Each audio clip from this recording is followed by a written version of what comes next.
Et oui, mes chers amis, ce 31 octobre, nous sommes 7 milliards d'habitants.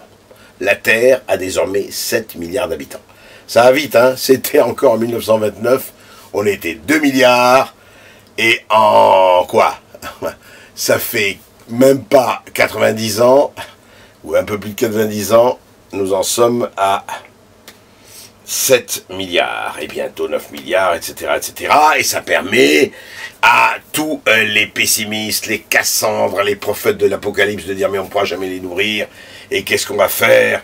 Et la Terre est en train de se tuer, et on est en train de tuer la Terre, etc. Mais vous savez, quand j'entends ça, quand on dit « quelle terre laissera-nous à nos enfants, laisserons-nous à nos enfants ?» Je pense toujours à une très jolie phrase de Jaime Semprún. Jaime Semprún n'est pas très connu. C'est le fils de Georges Semprún qui lui est beaucoup plus connu. Vous savez, le romancier, l'académicien Goncourt. Mais Jaime Semprún, qui a fait l'encyclopédie des nuisances, dit toujours la question n'est pas de savoir quelle terre on laissera à nos enfants. C'est de savoir quels enfants on laissera à cette terre. Et on peut se poser la question aussi de ce côté. Qu'est-ce qu'on est en train de fabriquer aujourd'hui?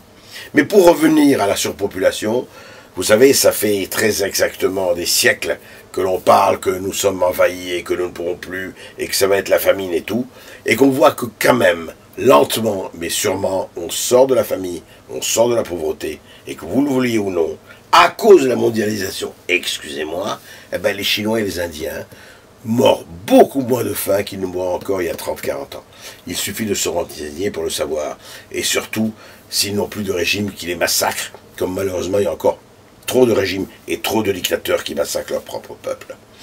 Alors voilà, il faut savoir ça. Nous allons fêter donc le 31 octobre, nous fêtons le 7 milliardième être humain arrivé. Salut, champagne. J'espère qu'il peut boire champagne dans le pays où il est, même s'il est nouveau-né. Et puis il faut savoir aussi un autre chiffre intéressant. C'est que savez-vous combien de gens aujourd'hui sur la planète utilisent Internet? Eh bien, ils ne sont que 27%. Et oui, 73% des habitants de la planète n'utilisent pas encore Internet. Ça met les choses en place, hein, tout ça. Allez, salut!